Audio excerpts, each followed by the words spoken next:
Дефицит донорских органов – боль современной медицины. Тысячи людей умирают, не дождавшись пересадки. Но теперь это может измениться. В России появляются решения, которые меняют все. Ксенотрансплантация. Пересадка органов, тканей или клеток от животных человеку. В первый год проект способен дать около 200 почек людям для операций. Предполагается, что операции с использованием таких органов будут включены в систему обязательного медицинского страхования. В дальнейшем разработчики планируют расширить проект и адаптировать технологию для выращивания сердец, печени и поджелудочной железы. Звучит фантастично, не так ли? Если мы хотим получить животное, которое будет донором, нам нужно сделать огромный ряд генетических редактирований. А сколько времени нам требуется для того, чтобы это реализовать? 3-4 года, и животное точно может получиться. Мы хотим это сделать, мы можем это сделать, нам надо это делать. Клонирование – это метод, который позволяет делать более сложные манипуляции. Сейчас же есть целая отрасль по клонированию домашних животных. Каждый человек должен сам для себя определить, что является допустимым, а что является недопустимым. Мы ни разу не переписываем, мы ни разу не играем в Бога. «Говорит Россия» – это проект Национального центра «Россия» уникального пространства, созданного с высокой целью, чтобы мы гордились своим прошлым, чувствовали ценность настоящего и сообща созидали будущее. У нас в студии Эдуард Чуйко, эмбриолог и генеральный директор компании «М-Геномика». Его команда в 2025 году впервые в России вырастила поросенка с помощью ЭКО. Это первый шаг к созданию генетически модифицированных свиней, чьи органы могут спасти миллионы людей. Меня зовут Анжелика Кирьян. Пришло время поговорить. Эдуард, добрый день. Приветствуем вас на подкасте «Говорит Россия». Спасибо, что пришли. У нас сегодня очень интересная тема. Эдуард Чуйко – молодой ученый и специалист в области генетики и биотехнологий. Генеральный директор новосибирской компании «М-Геномика». Разрабатывает уникальный проект по созданию генетически модифицированных животных для пересадки органов человеку. В 2025 году ваше имя и ваша научная деятельность стали у всех на слуху, но при этом для большинства людей в любом случае то, что вы делаете, это звучит как научная фантастика и вообще что-то запредельное. Расскажите простым языком, что происходит в вашей лаборатории, чем занимается команда и над каким прорывом научным вы сегодня работаете? Наша лаборатория в основном занимается генетическим редактированием и все, что связано с этим. Наши классические компетенции, которые сформировали нас как группу, это клеточные компетенции. Мы хорошо понимаем, как работать с клеточными культурами. Кроме всего прочего, уже, наверное, около 20 лет мы делаем организменные модели, к примеру, разных трансгенных мышей, генно-модифицированных мышей. Мы делаем науку, я бы сказал. Наверное, так широко. Ну, давайте тогда про 2025 год. Давайте. Что именно стало вот таким вот отправной точкой вашей публичности и известности в этой нише? Мы начали заниматься с большими крупными животными, отошли от маленьких в виде мышек и начали работать с крупным животным, таким как свинья. Очень большая проблема, которую нас как группу занимает, это решение проблемы недостатка человеческих органов, она такая очень понятна. И, безусловно, мы тоже хотим внести большой вклад в нашей стране в решение этой проблемы. И мы сформировали такую идею, мы посчитали и решили сделать проект, запустить в России направление впервые по созданию свинки, органы которой будут пригодны для трансплантации. То, что сейчас называется ксенотрансплантацией, то, что сейчас идет хорошо по миру, и мы решили это привнести в массы. То есть я правильно понимаю, что вы впервые в нашей стране вывели животное-донора через ЭКО, вырастили там мини-пига, который может стать вот впоследствии донором для, в том числе, человека? На самом деле нет. Я бы сказал, что мы хотим реализовать проект, у нас есть все компетенции для того, чтобы это сделать. И ЭКО – это вещь, на самом деле, больше вспомогательная. Для того, чтобы этот проект реализовать, в первую очередь необходимо, конечно, финансирование. И мы говорим о том, что, смотрите, мы можем это сделать. Мы говорим о том, что у нас есть ряд методик, которые мы хорошо уже больше, очень-очень долгое время реализуем. И Основная вещь – это, конечно, перенос соматического ядра, что называется SCNT на английском, или Somatic Cell Nuclear Transfer.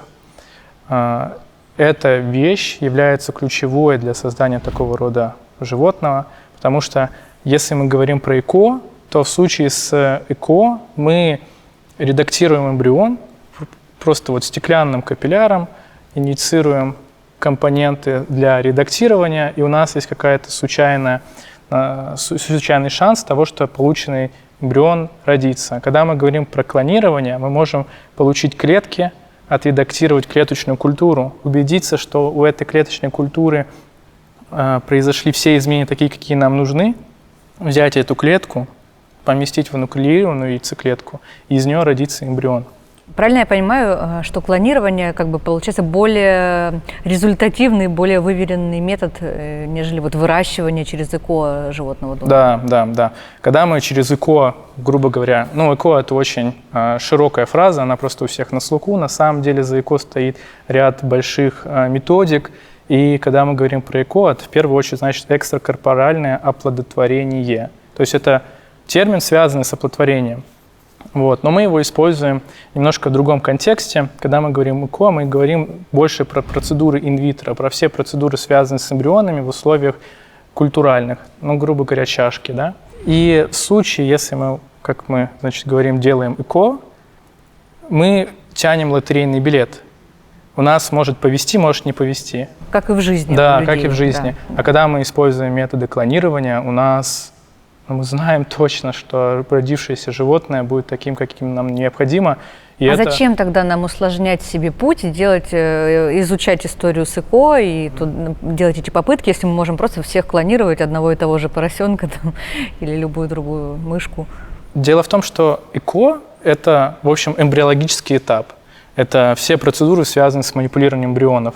Это работа с яйцеклетками, это оплодотворение, это подсадка суррогатной матери и, сопровождение беременности до родов.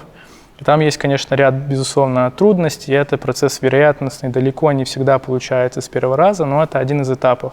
Правильно называть это эмбриологический этап. Когда мы говорим про генетическое редактирование или клонирование, это немножко другая, наверное, часть одного и того же процесса. Это непосредственно манипуляции, которые приведут к рождению того, что нам нужно. Если мы хотим получить животное, которое будет донором, нам нужно сделать огромный ряд генетических редактирований. Если обычная простая микроинъекция, она приводит к случайному процессу, получилось, не получилось, то мы не можем в этих условиях сделать большие, сложные генетические манипуляции.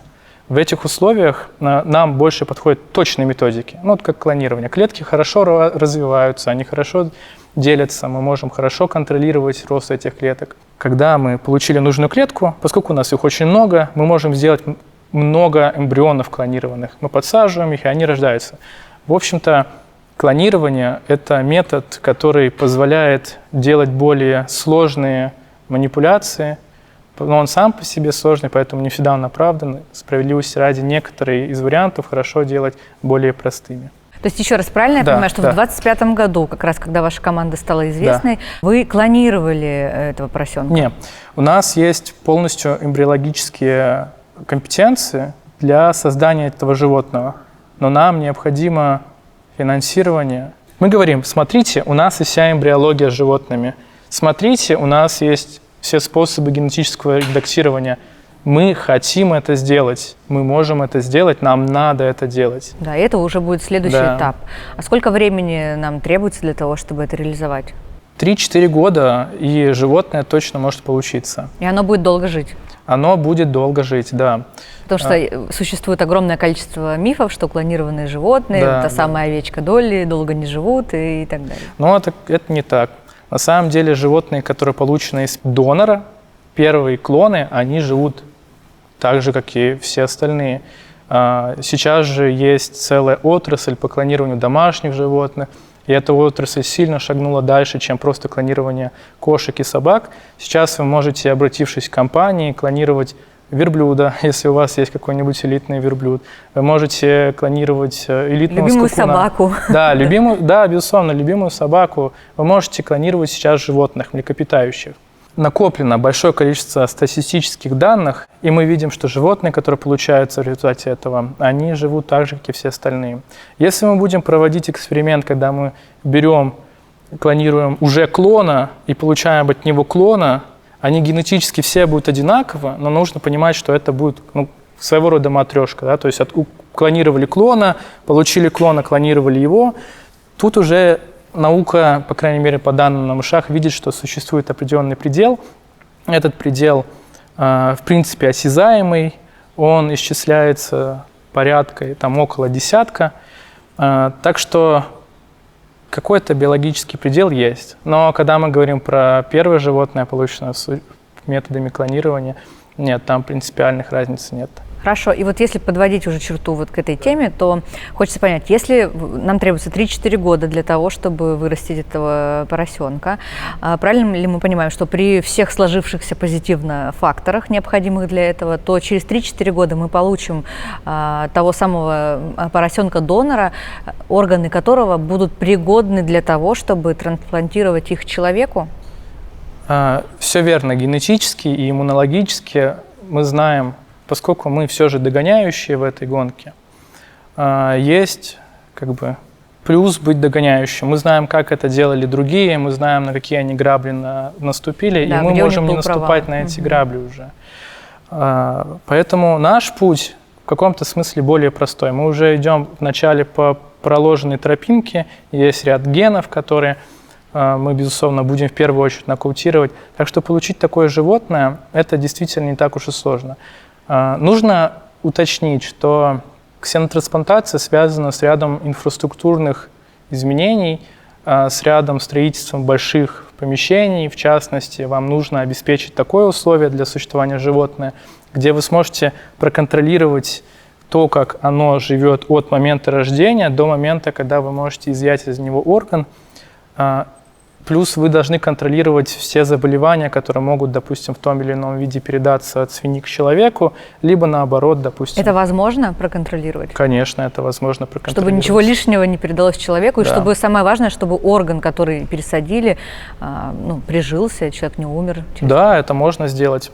Ну и, собственно, то, о чем мы с вами говорим, это, конечно, захватывающая история, но при этом несколько пугающая. Если немного отойти от науки, и вот просто вы как человек, не как ученый, как относитесь к изменению и редактированию генов, к пересадке органов от животных человеку? И вот, где вот эта грань между улучшением качества жизни человека, между научным прорывом, между игрой в Бога с точки зрения этики? Но с точки зрения биологии поделюсь опытом своих коллег и своим собственным, потому что я уже достаточно давно работаю в этой отрасли, в том числе в клинической эмбриологии. Я могу сказать, что мы, как эмбриологи, будь то это экспериментальные эмбриологи, которые работают с животными, или это будь эмбриологи, которые работают в клинике, они каждый день приходят и очень любят свою работу, но они не воспринимают совершенно себя как богами, потому что они создают условия для возникновения того, что возникает естественным образом. К примеру, если мы говорим про ЭКО в случае человека, вы берете яйцеклетку, берете сперматозоиды и просто помещаете их в чашку Петри. Если мы говорим про обычное оплодотворение, не связанное с ИКСИ, то все происходит самостоятельно. Если мы говорим про ИКСИ, когда сперматозоид инициируется внутрь цитоплазмы яйцеклетки, то в этом случае тоже все происходит самостоятельно, и мы ни разу не переписываем, мы ни разу не играем в Бога. Да? Я в этом искренне уверен. Не задаем какие-то генетические качества, да? Нет, тут видите, тут другое. Мы даем возможность случиться тому, что и так случается само по себе, да? Даже с генетическим редактированием. Мы, когда редактируем геном животного, мы так взяли ответственность за это животное, оно живет для конкретной цели, будь это ксенотрансплантация, будь это, допустим, мясо, и мы несем, как я уже сказал, ответственность за благополучие этого животного. И когда мы делаем генетические редактирования, а это все, безусловно, одобряется этическими комитетами, это все должно быть обязательно гуманно, то мы, наоборот, помогаем этому животному. Вот мы, допустим, захотели, чтобы животное не болело. Мы знаем, как это сделать, и мы сделали этот вариант. Да, по факту это генетическое редактирование, но к чему это приводит? К тому, что в итоге это животное живет лучше. Да, оно не болеет, оно получает меньше антибиотиков. То это в первую очередь хорошо для животного самого, он меньше стрессует. А во вторую очередь оно полезно человеку. Ну вот в случае, допустим, с агропромышленным комплексом. В случае ксенотрансплантации животное живет в идеальных условиях. Это животное питается самым лучшим образом. Я даже не знаю, как может негативно, наверное, повлиять вот эта вся эмбриология. Но, возможно, это только лишь рассуждение на тему того, что люди будут это использовать как-то в своих интересах, делать дизайнерских детей с определенным набором качеств, талантов и так далее. И насколько это этично или неэтично, и насколько это уравнивает возможности людей, которые не знаю, появились на свет обычным образом и имеют набор всяких, в том числе деструктивных качеств, генов у себя в ДНК, с теми, кто отредактирован и быстрее, лучше, сильнее, умнее и так далее. Я думаю, вот это если далеко-далеко вперед смотреть. Знаете, я сейчас, наверное, поделюсь своими искренними мнениями, потому что некоторые вещи могут прозвучать странно. И хорошо, мы же сейчас рассуждаем о будущем, мы же не делаем никаких точных прогнозов. Справедливости ради, если приходит генетическое редактирование в клиническую практику, в работу с людьми, а это в какой-то степени покрывается ОМС, но не до конца, да, то мы можем столкнуться с ситуацией, что люди, у которых есть финансы, они могут и при наличии возможности действительно получить эмбрионы, грубо говоря, с лучшими качествами. Тогда возникает, пожалуй, не очень хорошая ситуация, когда в поколениях люди, у которых есть возможность, деньги, их дети будут, как это страшно сейчас, наверное, не прозвучит, более успешными, более лучшими, чем те, у которых нет денег. Я искренне верю, что почему хорошо об этом говорить, потому что каждый человек должен сам для себя определить, что является допустимым, а что является недопустимым. Если ему это не нравится, он, безусловно, должен говорить. Сейчас это область, которая активно формируется, и мнение каждого человека важно. Если он, допустим, не согласен с генетическим редактированием людей, то это нужно явно высказать, да? Вот. Но с другой стороны, есть и позитивная сторона. Да, совершенно верно. Да. Есть очень важное направление, которое мне очень нравится. Это лечение редких заболеваний. Мы знаем, что есть люди, у которых есть генетические нарушения, к примеру, орфанные заболевания, которые очень сложно лечатся. Да, совершенно верно. Человек страдает на протяжении всей своей довольно короткой жизни. Да. К примеру, наверное, который мне сейчас в голову приходит пример, это генетический дефект слуха, когда дети рождаются глухими. Если особенно родители глухие, то там все достаточно понятно. Когда мы принимаем решение зачать ребенка, я считаю, у человека должен быть выбор, безусловно. И если у него есть возможность, и мы предоставляем такую возможность вылечить заболевание генетическое, которое понятно, которое прошло все этапы тестирования, мы знаем от и до, как это работает, да, то это ничем не отличается от обычных методов лечения, когда вы пошли к врачу полечить горло. Я считаю, никакой разницы нету. А вы знаете, кстати, насчет селекции эмбрионов, вообще это уже сейчас широко распространено. Самый хороший, наверное, пример – это пол. Вот вы отправляете на пренатальное генетическое тестирование, этот эмбрион еще доимплантационный, находится в замороженном состоянии сейчас, и у вас есть выбор. У вас есть мальчик и девочка, к примеру, оба пригодны для переноса. Имеет ли право пациент перенести этот эмбрион? Это дискуссионный вопрос. Насколько я знаю, у нас в стране запрещено, по-моему, выбор этот пола. Но эмбриолог в любом случае знает. Так и есть, конечно. Совершенно верно. Выбор пола запрещен. Но вы, как клиент, как пациент, приходите... И вам говорят. Да, и вам говорят, потому что вам приходят результаты, и они написаны черным по белому. Вот этот эмбрион XY, а этот эмбрион XX. Вы приходите к репродуктологу, и репродуктолог вам выдает медицинскую информацию, говорит, что оба эмбриона пригодны к переносу. Пациент выбирает допустим, Какой? мальчика. Да. Почему он выбрал мальчика? Непонятно. А это его выбор. С одной стороны, репродуктолог дает ему право выбрать, потому что это его эмбрионы. Он может перенести мальчика, может перенести девочку.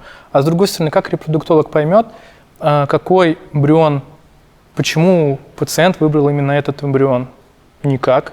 Нет ни одного способа на самом деле в этом случае проконтролировать, действительно ли пациент выбрал перенос эмбриона по медицинским показаниям или выбрал перенос эмбриона по... Просто своему желанию иметь мальчика или девочку. Просто по своему желанию иметь мальчика или девочку. И мне, к примеру, такое чисто как человеку, наверное, не нравится. Я бы, наверное, сказал, что для меня странно, даже как человека, да, вот с этой связи, когда я просто думаю об этом, понять, почему пишут пол, если у нас действительно запрещено перенос по полу. Я не знаю этого, честно говоря. И вот непонятно, что в этой связи делать, в какую сторону двигаться, чем заниматься, как это регулировать, нужно это или нет. Это все очень такие очень дискуссионные вопросы. И важно, конечно, подумать каждый, наверное, для себя, как он к этому относится. Союз счастливых людей. В Национальном центре «Россия» открылась выставка театрального наследия. Новая выставка «Наследие. Театр. Великие» объединила более 600 экспонатов из 30 регионов страны, которые позволят заглянуть в мир закулисья. Здесь мы рассказываем о людях, которые создают его изо дня в день, о тех, без кого невозможно представить ни преемственность мастерства, ни сам театр. Для нас очень важно передать детям и молодежи эту атмосферу, чтобы каждый смог ее почувствовать. Театр – это любовь. И, возможно, именно здесь кто-то впервые влюбится в профессию, найдет свое призвание и станет намного счастливее. Выставка приурочена к 150-летию Союза театральных деятелей России и будет работать в Национальном центре «Россия» до 25 сентября. Проект реализуется при поддержке Министерства культуры России и Президентского фонда культурных инициатив. Если возвращаться к теме трансплантации органов от животных к человеку, я уже частично задавала этот вопрос, и вы сказали, что да, действительно возможно проконтролировать, чтобы никаких нежелательных болезней не переносилось человеку от животного. Но вот как можно быть в этом вообще уверенным, что действительно этот орган, который мы пересадим, условно почка или что-то другое от свиньи к человеку, приживется и не попадет ничего инородного, ненужного в человеческий организм? За счет чего мы можем быть в этом уверены? Чтобы ответить на этот вопрос, в нем есть две части. Во-первых, как мы можем быть уверены, что этот орган приживется, да? В первую очередь это эксперименты на как животных, да, так и на людях, но тех, у которых умер мозг, но еще организм функционирует. В этом случае семья этого пациента решает, насколько они согласны или не согласны дать своего умершего для каких-то медицинских испытаний, да, и насколько они готовы внести свой вклад в медицину будущего, да, потому что, безусловно, тоже этический вопрос, насколько уместно или неуместно использовать людей с умершим мозгом для медицинских испытаний, оставим за скобками, да. Но такие данные, безусловно, невероятно важны для науки и медицины, потому что когда мы разрабатываем какой-то препарат, все равно у нас есть этап с клиническими испытаниями, который подразумевает тестирование на людях, да. И если мы говорим про ксенотрансплантацию и пересаживаем органы свиные этому человеку, мы получаем просто бесценное количество данных, которые дают нам понимание того, как двигаться. К примеру, в Америке, поскольку это страна, которая исторически первым этим занялась, уже, по-моему, больше 20 лет занимается этим вопросом, больше даже, наверное, 35 лет, одни из первых тестирований они провели именно таким образом. У них была гипотеза, что ряд генов, которые они нокаутируют, то есть которые ломают, они приведут к тому, что орган будет невидим для человеческой иммунной системы. Они заручились согласием семьи этого пациента, пересадили, насколько я помню, печень и 2 почки и посмотрели, как отреагирует организм пациента на эти органы. И их гипотезы подтвердились. Ладно, наверное, про гипотезы не сильно важно. В общем, они взяли человека, пересадили органы отредактированной свиньи, печень и 2 почки и посмотрели, как отреагирует человеческий организм на них. Сейчас мы знаем, что как минимум есть 3 очень важных антигена ГГТА, CMAH и бета-4 галактозидаза. В общем, не сильно, наверное, принципиально важно, как они называются, но эти гены, к примеру, вот про ГГТА, у человека и приматов этот ген давным-давно не работает, он есть в том или ином виде, значит, в нашем геноме, но с него не получается никакой белок. Что делают эти гены? Они на поверхности наших клеток есть определенные такие молекулы, которые эти клетки помечают. И вот эти белки определенные метки накладывают. Как я сказал, ГГТА1, у него эти гены не работают ни в человеческом организме, ни в организме приматов, но он есть в организме свиней. Также он есть в кишечной микрофлоре. У человека есть огромное количество антител, порядка 1% от общего количества, которые специально нацелены на этот ген. И если мы знаем, что антитела у человека такие есть на ГГТА, а у свиней он есть, то если мы используем любую ткань от свиньи, то у нас возникает мгновенная реакция иммунная, и этот орган сразу отторгается. Логично в этой связи предположить, что нам нужно сломать этот ген у свиньи, к тому же он не выполняет какую-то принципиальную функцию, сделать так, чтобы этих меток не было на свиных органах. Мы ломаем, пересаживаем и смотрим, да, действительно, теперь этот орган не отторгается мгновенно. Таким образом, нам необходимо нокаутировать ряд генов. Эти гены ответственны за сверхострое отторжение. Добавок ко всему прочему, нам нужно добавить ряд человеческих генов, которые заставляют притормозить человеческую иммунную систему. То есть распознают этот орган как свой, как человеческий? Да, распознают этот орган как свой. Система комплимента, к примеру. Этих генов, понятно, какие... Мы сейчас знаем, какие из этих генов нам следует добавить. Угу. Не все из них пока сейчас открыты, да, мы активно работаем над этим направлением, но, по крайней мере, мы знаем некоторые из них. Как это работает? Когда возникает иммунная реакция, нам важно притормозить человеческую иммунную систему. И у нас уже есть ряд генов, там, к примеру, CD55 и другие гены, они тормозят ее, они говорят, нет, это не нужно атаковать. Это важно, это нам важно для жизнедеятельности организма, потому что все клетки, у них нет глаз, да, и они не знают, нужно ли им что-то делать или нет, они просто выполняют свою конкретную функцию. Когда у нас есть аутоиммунные заболевания, к примеру, диабет, да, когда собственная иммунная система атакует клетки поджелудочной железы, то человек, ему необходимо принимать инсулин пожизненно. Не всегда наш организм поступает правильно, потому что он не знает, так вышло случайно, что он начинает атаковать. И когда мы трансплантируем этот орган, мы тоже знаем, что этот орган будет обеспечивать человеку жизнь. А поэтому нам нужно сделать так, чтобы этот орган функционировал как можно дальше. И вдобавок ко всему, что мы нокаутировали гены, ответственные за сверхострое отражение, да, ну, то есть вот эти вот поверхностные метки на клетках, мы их убрали, их больше нету, теперь эти органы на них не реагирует человеческий организм. Мы добавили еще системы, которые заставляют человеческую иммунную систему притормозить. Но есть нюанс. Вот, к примеру, наверное, 2 стратегии существуют. Есть компания американская United Therapeutics, да, у них, по-моему, порядка 10 или 16 генетических редактирований, и есть компания eGenesis, у нее 69. В базе своей и те, и другие делают примерно одно и то же. Они нокаутировали эти 3 гена, которые метки оставляют на клетках, и добавили ряд человеческих. У них разницы сильно принципиальной нету, там все одно и то же. Но есть свиные ретровирусы, которые потенциально могут оказать большое влияние. К примеру, вот United Therapeutics нокаутировала У нее 69 генетических редактирований. Она просто сломала вот эти ретровирусы, которые потенциально могут встроиться в человеческий геном. Почему это важно? Мы просто перестраховываемся. Не хотим ситуации, как, допустим, была СВИЧ, когда в какой-то момент это оказалось в человеческом геноме.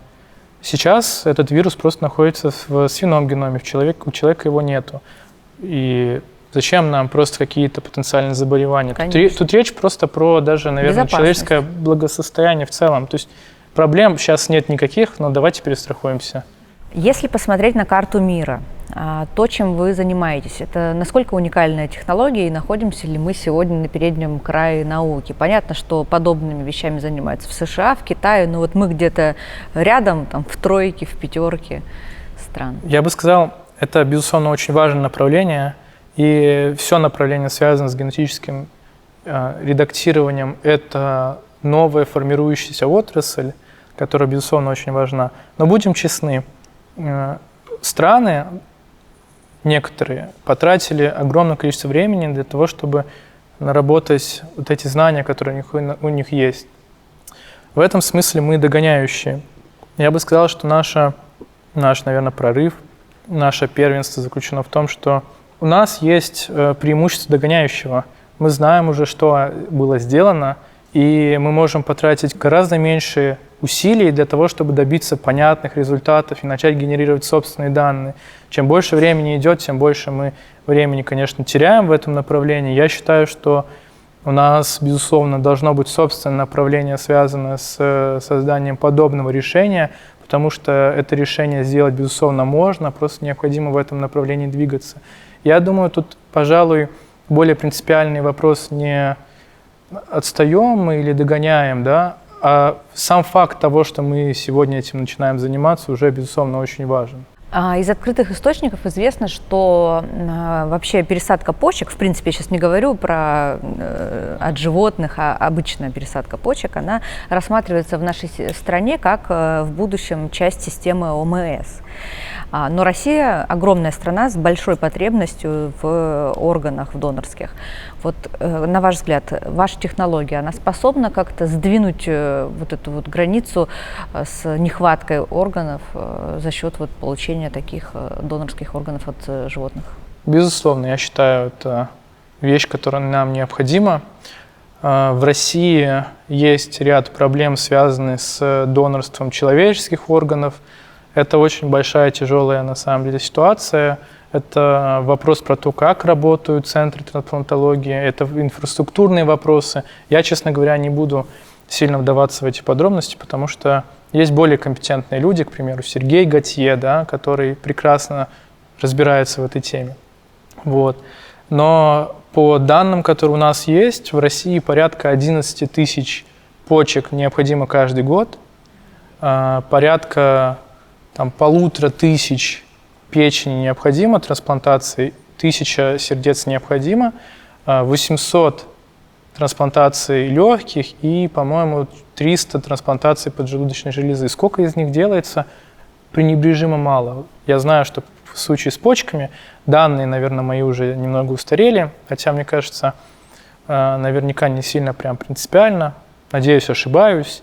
В России делается около 2500 с небольшим хвостиком трансплантации почек из потребности в 11 тысяч каждый год. Порядка 60 тысяч человек находятся на гемодиализе, и им необходимо какое-то понятное решение. Так что такие органы, конечно же, решат многие из этих проблем. Нам необходимо еще работать над этим, потому что сейчас мы не можем достигнуть очень длительной приживаемости. Если мы начинали с каких-то дней, да, первые органы, которые пересадили, они проработали 5 дней, и затем они были отторгнуты. Сейчас мы знаем, что... 4 месяца. Да. Сейчас мы знаем, что уже гораздо больше времени у нас есть в случае, если мы пересаживаем орган. И мы активно двигаемся в этом направлении с повышением, времени, когда функционирует орган. Это как некое медицинское изделие. У нее есть понятный срок, когда она профункционирует. У нее есть понятные медицинские показания, медицинские противопоказания. Так что, безусловно, это в некоторых случаях, по-моему, даже уже в ближайшем времени, я точно в этом уверен, сможет для некоторых пациентов продлить время, которое как минимум они ждут до трансплантации человеческого органа. Лучше всего, безусловно, человеческий орган. Но рано или поздно. Тут видите, кстати, наверное, хочу затронуть такой вопрос, связанный там с рынком, черным рынком трансплантации, тезисно. Дело в том, что дефицит всегда формирует, скажем так, нелегальную сферу. Вот черный рынок трансплантации, к примеру. По-моему, в Петербурге была большая новость, связанная с трансплантацией, с черными трансплантологами. Создание альтернативного варианта, к примеру, через свиные органы, конечно же, конечно же, просто всю вот эту незаконную деятельность ведет на нет, потому что вы сделаете просто свиные органы настолько доступными, насколько это возможно. Выращивать одну свинью – это в разы дешевле. У нее есть очень важные принципиальные преимущества, связанные с контролем, связанные с планированием. И в перспективе это даст просто года жизни, снивелирует полностью закроет полностью всю потребность. Мы много общаемся с молодыми учеными и хорошо знаем, что эпоха науки, ради великих просто открытий, которые не приземляются на практическую жизнь, она уже прошла, и сегодня любая идея, теория, разработка, у которой нет какого-то экономического обоснования, она просто не выживет, потому что все должно быть полезно и применимо на практике, и желательно еще и экономически успешно. Вот перед вами теперь стоит такая двойная задача – быть и одновременно ученым, и предпринимателем. Как вы с этим справляетесь? Получается ли удерживать этот баланс между важными научными открытиями и бизнесом? Я считаю, в каждой компании должно, безусловно, существовать разделение, когда за финансовую часть отвечают одни люди, а за техническую часть отвечают другие люди. Но бизнес должен быть социально ответственным. Бизнес – это все же и, в принципе, коммерция – это то, что преобразует наш мир. Дело в том, что вы не можете нанять в новую отрасль управляющего, к примеру, с бизнес-компетенциями, потому что менеджмент не знает специфики биологии. Есть определенный ряд узких мест, есть специфика вынашивания беременности, специфика планирования экспериментов, поэтому нет таких людей. То есть их надо обучать с нуля. Да, их нужно обучать. Условно, из ученых, которые понимают все процессы, делать предпринимателей. Ну, вообще, да, как вариант, к примеру. Так что… Расширять компетенции. Ну да. Людей, которые совмещают несколько таких сфер, их просто нету. Вы не можете, вот как я уже говорил, нанять менеджера, потому что он думает про экономику, он думает про то, как считать деньги, а ученый думает, какой эксперимент хороший или плохой. В итоге, если у вас отдельно существует бизнес-компетенция, отдельно существует научная компетенция, то возникает ситуация, когда, к примеру, бизнес считает, что это очень клево, потому что есть большие тут деньги, да, но он не может оценить специфику эксперимента, а ученых никогда не обучают считать, к примеру, деньги. Мне кажется, тут, наверное, эксклюзивность, невероятный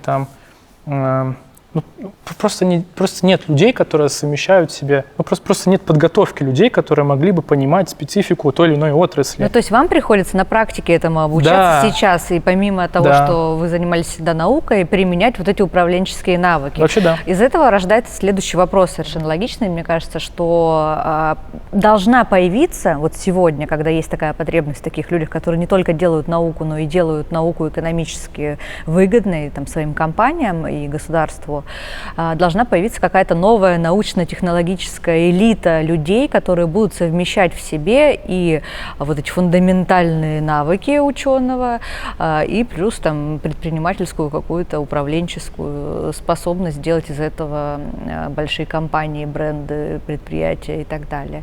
Вот уже, как вы считаете, есть такие люди где-то у нас в стране? Может быть, вы такой человек, может быть, себя к ним причисляете, или на пути к этому? Я бы сказал, что это просто, наверное, больше сейчас случайность, подготовки нету. Жизнь сама готовит. Да, жизнь сама готовит. У вас просто есть необходимость, вы хотите сделать какой-то проект, вы вынуждены собирать команду, искать финансирование, и разбираться в каких-то экономических вещах, которые вы раньше просто и понятия, которых не имели. Безусловно, это определенный лаг, связанный с развитием, но все равно это процесс. Я, допустим, считаю, что совершенно всему чему угодно можно обучиться, если у человека есть желание, да.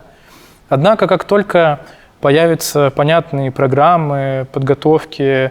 Если это необходимо, конечно, людей, то у нас будет достаточно много людей в этой сфере. На заметку университетам. Да, на заметку университетам. Хотя университет, я считаю, должен, безусловно, сопряжен быть с прикладным бизнесом, потому что года фундаментальных разработок – это, безусловно, очень важно, и не надо думать о таких формальных вещах, что вот у нас есть отдельно фундаментальная наука, у нас есть отдельно прикладная наука, связанная с экономикой. Очень часто одно вытекает из другого, и не всегда можно предсказать, когда у нас возникнут реальные такие возможности воплотить что-то в реальность. Я считаю, что это все равно какой-то понятный путь в одном направлении, и одно сопряжено с другим. Вот в вашей компании да. «Генетика» это сопряжено, вот наука с бизнесом? Ну, у нас, безусловно, потому что мы позиционируемся как частная компания, которая должна понимать, когда у нас есть раунды финансирования, которая должна понимать специфику производственного процесса, безусловно. Мы не можем позволить себе жить просто на одних грантах, потому что гранты, они, в общем-то, приходят по календарю, а если вы делаете какой-то продукт, то вы можете, продукт вышел рано, он может быть не до конца хороший, и вы получаете меньше финансирования. Продукт вышел, пускай, допустим, поздно, но хорошо, это тоже, допустим, он пропустил уже время, когда ему необходимо выйти. Очень важно сопрягать обе эти сферы, когда у вас есть научные компетенции и бизнес-компетенции, тогда вы понимаете, какие эксперименты и хорошие, где есть финансирование. Никто не может просто прийти, и вы не захотите там заплатить за какой-то проект просто потому, что у него красивая презентация.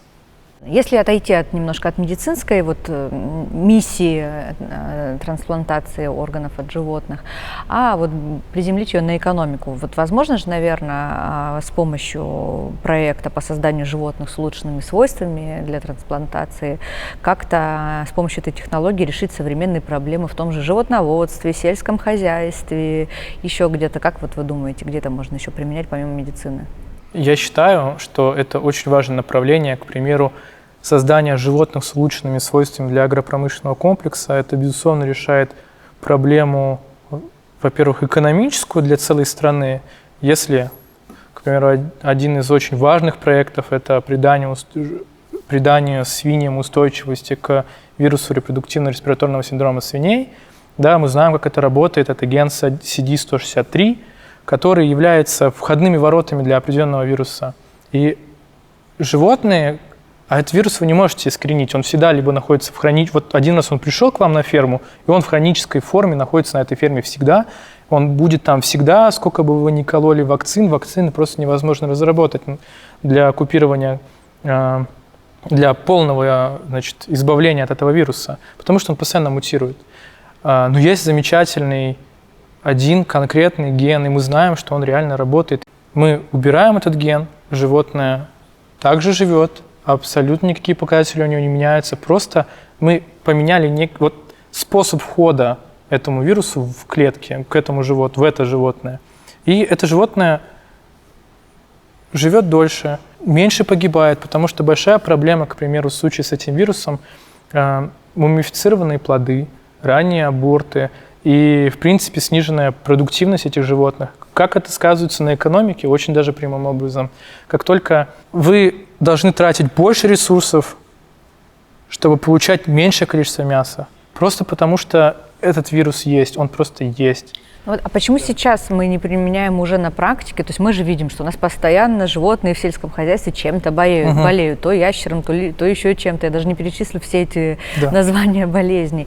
Если мы уже точно знаем, что это можно убрать, решить, почему мы это не применяем сегодня? И вообще в какой перспективе возможно это внедрить? Вы знаете, я думаю, просто человеческое опасение. Как бы чего не вышло? Как бы чего не вышло, да. Сейчас мы видим, что по миру все сильно принципиально меняется. В общем, дело все в регуляторике. У нас в России мы движемся по этому направлению. Я считаю, это очень-очень важно и правильно. Но пока как бы недостаточно... Очень осторожно. Да, очень осторожно. И само решение, оно очень понятное. Мы просто... Но вот в случае с Европой, они, по сути, разрешили только одно генетически модифицированное растение для выращивания. Они годами выращивают кукурузу генно-модифицированную, и, по-моему, только преимущественно в Испании. Затем, через какое-то время вышло законодательный акт, где, по-моему, 19 стран, в общем, определенная часть Европы запретила выращивать ГМО-культуры. И это еще дополнительно отодвинуло развитие. Почему запрещается ГМО? Вот огромное же количество страхов у людей. Генно-модифицированные продукты, которые мы употребляем, они там в будущем скажутся на каких-нибудь болезнях или чем-то еще. В чем страх? И действительно ли оправданы эти опасения? Нет. Вот есть два разных типа генетической модификации. Есть вариант, когда мы воспроизводим то, что уже есть в природе, а есть вариант, когда мы привносим какой-то чужеродный ген, условно, да, это называется трансгенез. В случае с вирусными заболеваниями мы делаем варианты, которые уже и так присутствуют в популяции этих животных, но они настолько редки, что мы не можем распространить это на целое, к примеру, стадо. Да? Это просто редко, это сложно. Такие варианты сейчас по всему миру выходят из регуляции, в том числе с животными организмами. И очень важно эти варианты как раз-таки воплощать. Есть даже коммерческое, кстати, такое животное, которое сейчас по миру активно начинает продаваться. Но это именно вот эта свинка, устойчивая к вирусу репродуктивно-респираторного синдрома свиней. Компания Genus, она в Китае, у нее есть коммерческие стада. И Китай в итоге окажется страной, который быстрее сможет получить более дешевое мясо, снизить нагрузку антибиотиков на животное. Кому от этого хорошо? Всем. Вот. Так что регуляция – это очень важно. В случае даже с трансгенезом, да, мы килограммами ежемесячно, мы каждый день поглощаем огромное количество нуклеиновых кислот, ДНК. Наша пищеварительная система раскладывает это до отдельных нуклеотидов. Никаких проблем у нас нету. Мы не становимся коровами, потому что мы съели корову. И разницы никакой нет. Это просто текст и просто инструкция для клеток, как жить. И все. И в завершении нашего разговора хочется такой небольшой короткий блиц о том, насколько генетика вообще на сегодняшний день вышла на новый совершенно уровень. Я, честно говоря, не так давно просто увидела такую информацию в открытом тоже источнике о том, что на сегодняшний день уже есть такие достижения, когда можно взять любую клетку, то есть не обязательно именно яйцеклетку, а любую клетку организма, там, женщины, не знаю, кожу, кусочек, все что угодно, и из этой клетки сделать яйцеклетку. Почему это важно? Потому что, собственно, мы понимаем, что это дает возможность женщинам в любом возрасте, вне зависимости от наличия запаса авариального резерва, продолжать быть репродуктивными. Действительно ли эта технология уже существует, и в какой перспективе мы сможем ее применять уже реально на людях? Да, эта технология уже есть. Мы знаем, когда мы берем, к примеру, клетки фибробластов, добавляем определенные транскрипционные факторы, репрограммируем их в состояние, которое мы видим в эмбрионах, когда у нас любая клетка внутри эмбриона может дать начало любой другой клетке. Да? К примеру, если мы репрограммировали клетки кожи, мы можем из них получить как нейроны, мы можем из них получить кардиомиоциты, мы можем из них получить, допустим, хондробласты, мы можем из них получить практически любую ткань. Проблема заключена в том, чтобы как объяснить клетке, что ей необходимо стать тем или иным, той или иной тканью. К примеру, как объяснить клетке, что ей необходимо стать клеткам яичника. Это вопрос, который долгое время был без ответа, но сейчас мы знаем, что есть определенные транскрипционные факторы. Если мы добавляем их в культуру вот этих индуцированных плюрипотентных стволовых клеток, то с каким-то шансом у нас появляются клетки, которые становятся, условно говоря, клетками яичника, тканью яичника. Когда мы получили определенное количество этих клеток, мы добавляем гормоны по типу того, что очень широко используется в ЭКО, хорионический гонадотропин, фолликулостимулирующий гонадотропин, которые говорят клеткам, что вам необходимо формировать яйцеклетку. Эта яйцеклетка развивается, дозревает и, в общем-то, овулирует, и мы видим, что такую яйцеклетку действительно можно получить. Если мы добавляем сперматозоиды, у нас получаются эмбрионы. И это же полностью говорит о просто изменении хода всего в жизни человека с точки зрения там, продолжения рода, что сейчас сегодня не то, что там можно уже никуда не торопиться, а можно вообще знать просто, что этого фактора, про который нам всем говорили бабушки и мамы, о том, что часики у кого-то тикают, просто мы его полностью избегаем и спокойно живем свою прекрасную жизнь, зная, что в любой момент как бы, наука нам поможет. Вы знаете, да, я тоже считаю, это очень перспективная история, потому что есть, конечно, пациенты там, с поздним репродуктивным возрастом, которые, как известно, с возрастом у нас повышается частота хромосомных аномалий, частота, к примеру, рождения детей с синдромом Дауна, и не всегда такие пациенты решаются заводить детей, хотя, конечно же, хотят. Особенно для современного мира, я считаю, это очень важная история, потому что мы видим тенденцию к повышению репродуктивного возраста, мы видим тенденцию к тому, что люди начинают заводить детей позднее, и тут выходит на очень важный план, это, конечно же, здоровье. Давайте, наверное, помечтаем вместе. Давайте. Вот представим 2035 год. Как выглядит ксенотрансплантация, что стало возможным и какой вообще мы видим медицину будущего и какое ваше в ней место вы тоже себе определяете? Я бы сказал, что пациент с терминальной почечной недостаточностью приходит к своему специалисту планово. Он ему говорит, что посмотри, тебе необходима трансплантация, и человек планирует предсказуемо дату, когда ему планово проведут трансплантацию. Он знает, откуда привезли ему орган, он знает, что оно сертифицировано и проверено. Он знает, что оно проработает не несколько дней, да, не там, полгода, не год, а проработает как минимум 10 лет. Он планово, не экстренно, ему никто не позвонит ночью, не скажет, что умер человек, приезжайте, есть трансплантант, мы сейчас сделаем вам, проведем трансплантацию. Он приезжает планово, получает хороший, прекрасно работающий орган и дальше даже не беспокоится о том, что ему необходимо проводить какие-то дополнительные медицинские какие-то операции, принимать иммуносупрессоры, быть на гемодиализе. Он просто забывает о том, что у него была проблема. Потому что я считаю, что орган, вот как обычная запчасть. Ничего в этом такого нет, ее просто поменять. Пожалуй, да. На каком на сегодняшний день вообще генетика в России, именно не в мире, а в России находится этапе? Есть ли у нас какие-то прорывы, которые, там, не знаю, либо в ближайшее время случатся, либо уже случились там, в недалеком прошлом? Я считаю, что в нашей стране очень талантливые люди. У нас есть огромное количество замечательнейших групп, которые делают самую передовую науку.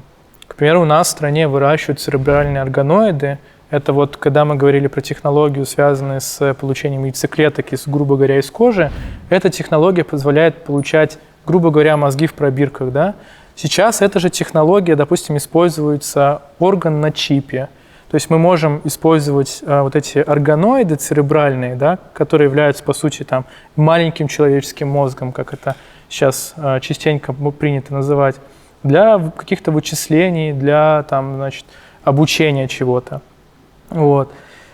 Есть ряд просто проблем, связанных, кстати, инфраструктурных, системных проблем, поскольку вот оборудование, которое мы используем, оно зачастую импортное, и это нормально, что оно импортное, потому что вы продаете это оборудование малому количеству людей, и вы не можете, допустим, построить у себя производство потому что оно просто бессмысленно. Потому что оно бессмысленно, да. Мало людей купят, и вы вынуждены субсидировать это. Да, логично, что в мире есть условно один завод, который на весь мир продает. Да. Сейчас мы, конечно, покупаем импортное оборудование, но это просто долго, и это стало еще дороже, и поэтому мы движемся медленнее, чем мы могли бы. А люди у нас вообще замечательные и самые талантливые, я считаю.